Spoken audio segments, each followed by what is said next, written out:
Mahal, may tatanong ako. Hmm. Pag ba namatay ako, Oh. mag-aasawa ka ulit?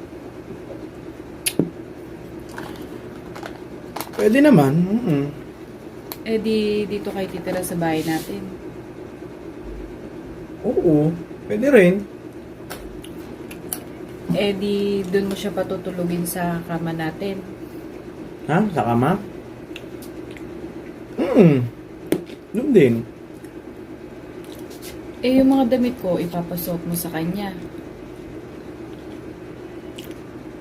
Pwede. Kasi kaysa hindi naman magamit. Pati mga sapatos ko. Sapatos? Hindi eh. Size 7 ka eh. Size 8 yun eh.